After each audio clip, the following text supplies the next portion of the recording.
ఈరోజు రాష్ట్ర వ్యాప్తంగా జరుగుతున్న కొన్ని పరిణామాల మీద ఈ పత్రికే సమావేశం ఏర్పాటు చేయడం జరిగింది.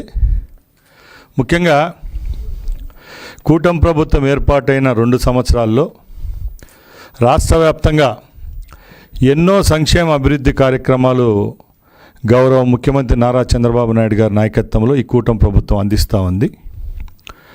ఒక పక్కల మంచి కార్యక్రమాలు చేపడతా ఉంటే రెండో పక్కల బురద జల్లే కార్యక్రమాలు చేయడం వైసీపీ వారి వంతు అవుతూ ఉంది.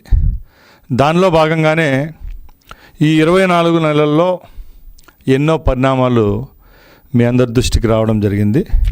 ఇప్పుడు కొత్తగా ఒక బచ్చలకూరి జోసెఫ్ అనే అతను, అంటే మన తెలుగు రాష్ట్రాలకు సంబంధించిన అతను, ఒక సోషల్ మీడియా అకౌంట్ నుంచి రాష్ట్ర ప్రభుత్వం మీద, రాష్ట్ర ప్రభుత్వాలకు సంబంధించి వ్యవస్థల మీద ఈరోజు నెగిటివ్ కామెంట్లు పెట్టడం జరుగుతూ ఉంది. మనందరికీ తెలుసు, ఈ ప్రభుత్వం ఏర్పడిన తర్వాత ఎవరైతే సోషల్ మీడియాలో స్త్రీల పట్ల కానీ అలాగే వ్యవస్థల పట్ల కానీ తప్పుగా మాట్లాడే వారి మీద చర్యలు తీసుకోవడం జరుగుతూ ఉంది. దానిలో భాగంగానే చాలామంది మీద కఠిన చర్యలు తీసుకున్నాం. దానిలో భాగంగానే ఈ రావణ్ అనే ఎవరైతే యూట్యూబర్ ఉన్నాడో అతని మీద యూఏపీఏ చట్టం కింద కేసు నమోదు చేయడం జరిగింది. ఇది విదితమే, రోజు మనం మీడియాలో చూస్తూ ఉన్నాం.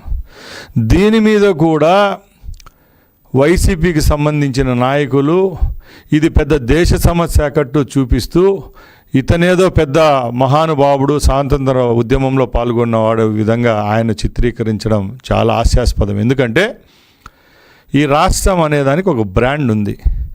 గత 5 సంవత్సరాల్లో రాష్ట్రానికి మబ్బులు పడితే ఇప్పుడిప్పుడే ఆ మబ్బులు విరుగుడైతూ రాష్ట్రానికి పెట్టుబడులు వస్తూ ఉన్నాయి. ఒక పక్కల చంద్రబాబు గారి నాయకత్వంలో ఎన్ని జరుగుతూ ఉంటే ఒక పక్కల జగన్మోహన్ రెడ్డి గారి నాయకత్వంలో ఇంకో పని చెడగొట్టే ప్రయత్నమే ఇలాంటి రావణులు, రావణాసురులు.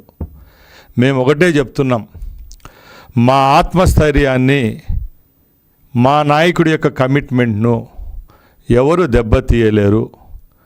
దీనికి ఒకటే కారణం, ఆ రోజు మీరు చంద్రబాబు నాయుడు గారిని అరెస్ట్ చేసిన రోజే తెలుగుదేశం పార్టీ పని అయిపోయింది అనుకున్నారు. ఏమైంది? మీకు 11 సీట్లు వచ్చినాయి. భారతదేశంలో ఏ రాష్ట్రంకో లేని విధంగా ఈ రాష్ట్రంలో మాకు అధికారాన్ని కట్టపెట్టడం జరిగింది. ఇప్పుడైనా శుద్ధంగా బాగున్నారా? అది లేదు. ఇప్పటికి కూడా ఏదో ఒక పనికిమాలిన విషయాన్ని పట్టుకోవడం, ఒక 10 రోజులు దాన్ని ముందుకు తీసుకొని పోవడం, ఎవరు తప్పు చేస్తారో వాళ్ళ ఒప్పనడం, మంచి చేసే వాళ్ళ మీద బురద జల్లడం. దీని మీద ప్రభుత్వం అనేది చిత్తశుద్ధిగా కఠినంగా ఉంటుంది. అది ఎవరు చేసినా కూడా చర్యలు అయితే తీసుకుంటామని చెప్పి తెలియజేసుకుంటున్నాం. ఇప్పటికే చర్యలు తీసుకోవడం జరిగింది. ముఖ్యంగా జగన్మోహన్ రెడ్డి అనే వ్యక్తి, ఆయన నిజాయితీగా ఉంటే ఆయన కింద ఉండే టీం అంతా కూడా నిజాయితీగా పనిచేస్తుంది. మనం చూస్తూనే ఉన్నాం. 24 నెలల్లో ఏ రోజు ప్రతిపక్ష పాత్ర వహించలేదు, ప్రతిపక్ష నాయకునిగా అసెంబ్లీకి రాలేదు. అలాంటి వ్యక్తి ఈరోజు రాజధాని గురించి మళ్ళీ మాట్లాడుతూ ఉన్నారు.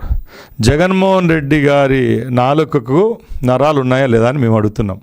ఎందుకంటే మీరు 5 సంవత్సరాలు ముఖ్యమంత్రిగా పనిచేశారు. అమరావతి భ్రమరావతి అని మీరే చెప్పారు.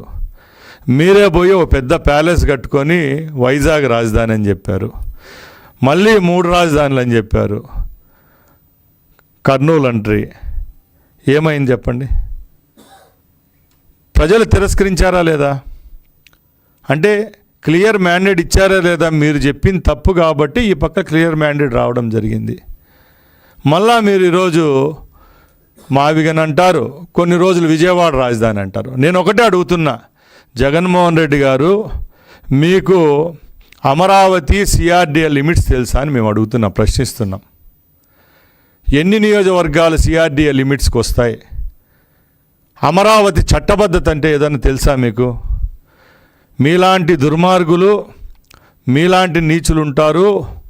కోట్లాది మంది ప్రజల యొక్క మనోధైర్యాన్ని దెబ్బతీస్తారనే లక్ష్యంతో మీరు పనిచేస్తారని చెప్పి మా ప్రభుత్వం ఇప్పుడు ఏర్పడిన తర్వాత అమరావతికి చట్టబద్ధత తేవడం జరిగింది.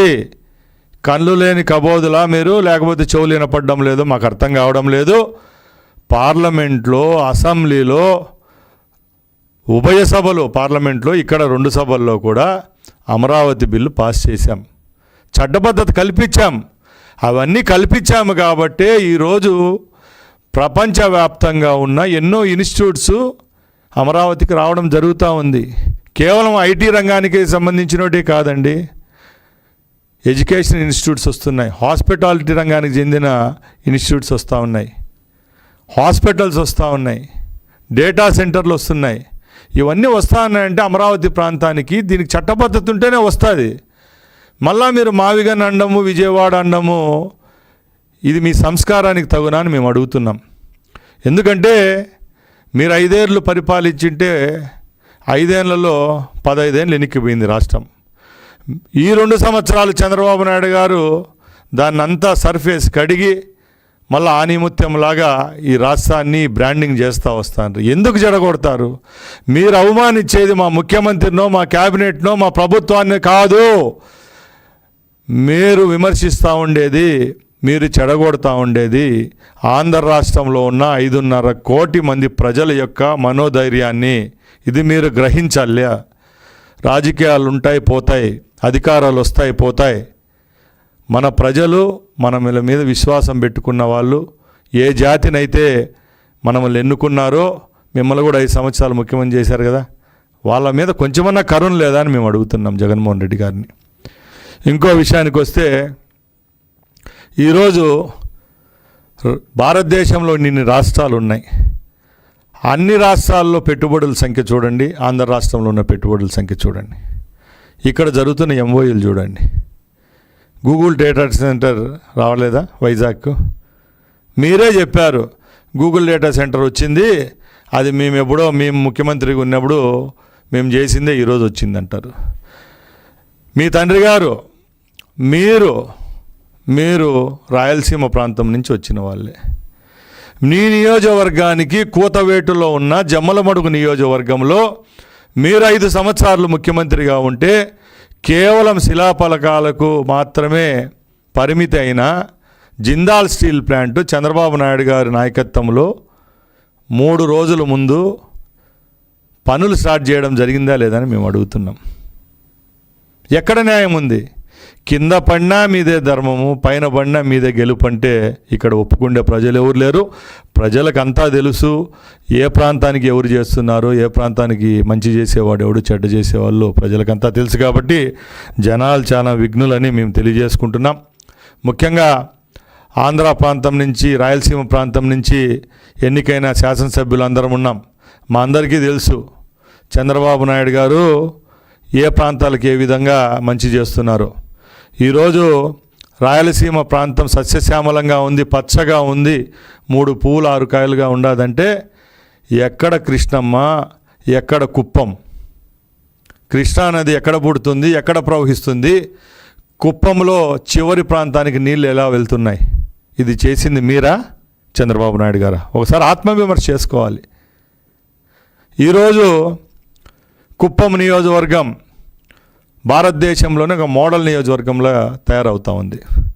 గత 5 సంవత్సరాల్లో కేవలం మా ముఖ్యమంత్రి గారి మీద మీరు కక్ష పన్ని కుప్పంలో ఉన్న ప్రజలను పీడిస్తే ఈ 2 సంవత్సరాల్లోనే కుప్పం యొక్క రూపురేఖలు మార్చిన ఘనత చంద్రబాబు నాయుడు గారికే దక్కింది.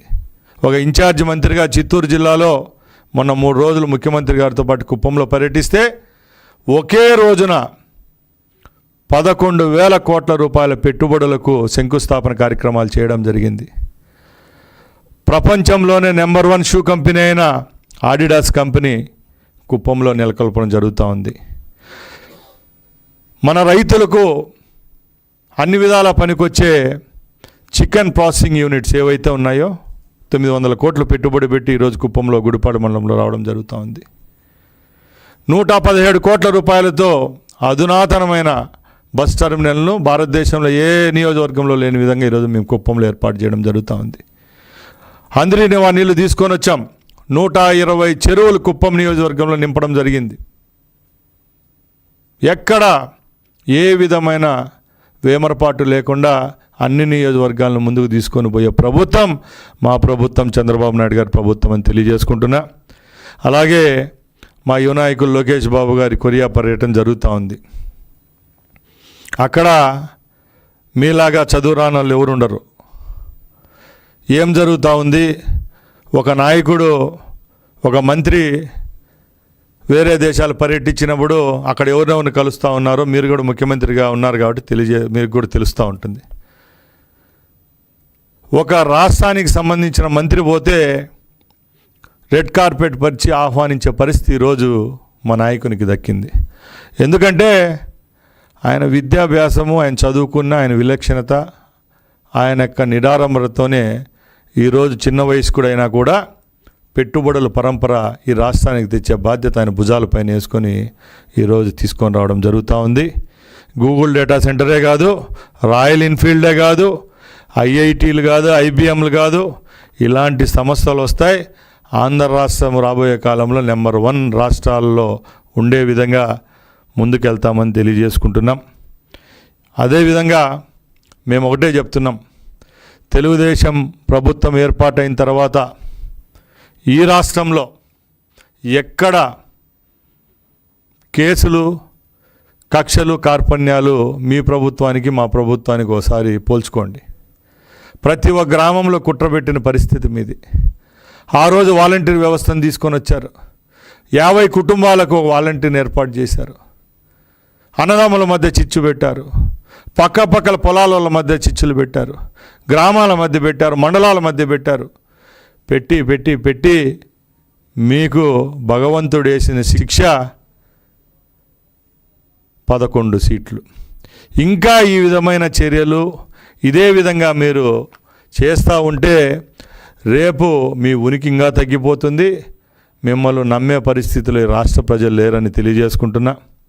అలాగే మేము ఈ సోషల్ మీడియాలో ఎవరైతే మహిళల పట్ల, ప్రభుత్వం పట్ల వ్యతిరేకంగా యాంటీ సోషల్ ఎలిమెంట్స్గా తయారై కామెంట్ చేసే వాళ్ళకైతే ఈ ప్రభుత్వం ఎప్పటికీ విపక్షించదు. అది ఎవరైనా కూడా వాళ్ళు శిక్షార్హులే అని తెలియజేసుకుంటున్నా. అలాగే ఇప్పటికే 2 సంవత్సరాలు ఈ ప్రభుత్వం పూర్తి చేసుకోవడం జరిగింది.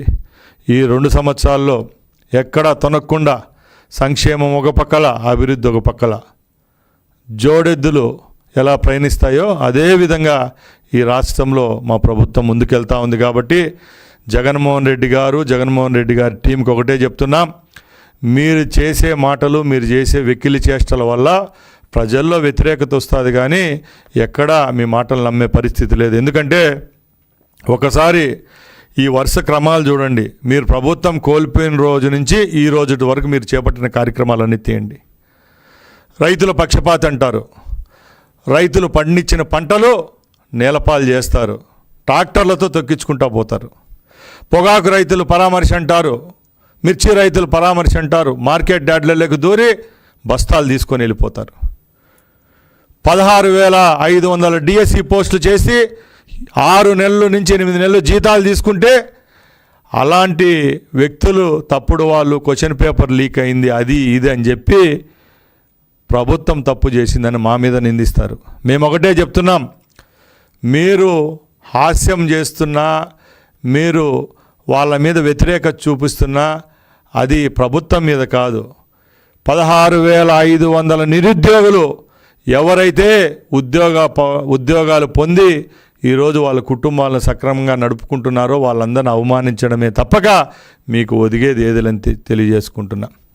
ప్రతి ఒక్క విషయాన్ని ఏదో ఒక రాద్ధాంతం చేయడం జగన్మోహన్ రెడ్డి అండ్ టీముకు పొరపాటుగా మారిపోయిందని తెలియజేసుకుంటున్నా. అలాగే ముఖ్యంగా కూటమి ప్రభుత్వానికి ఎవరైతే ఈరోజు మాకు పట్టం కట్టారో వాళ్ళు ఇంకా చంద్రబాబు నాయుడు గారు, పవన్ కళ్యాణ్ గారు, లోకేష్ గారి సారథ్యంలో ఈ రాష్ట్రాన్ని ఇంకా ముందుకు తీసుకొని పోతారని సంకల్పంతో వాళ్ళు కూడా ప్రజలు మమ్మల్ని నమ్మారు కాబట్టి ఇంకా రెట్టింపు ఉత్సాహంతో మేము పనిచేస్తామని తెలియజేసుకుంటూ ఈ అవకాశం ఇచ్చిన మీ అందరికీ మరొకసారి ధన్యవాదాలు తెలియజేసుకుంటున్నా. జై హింద్, జై చంద్రబాబు.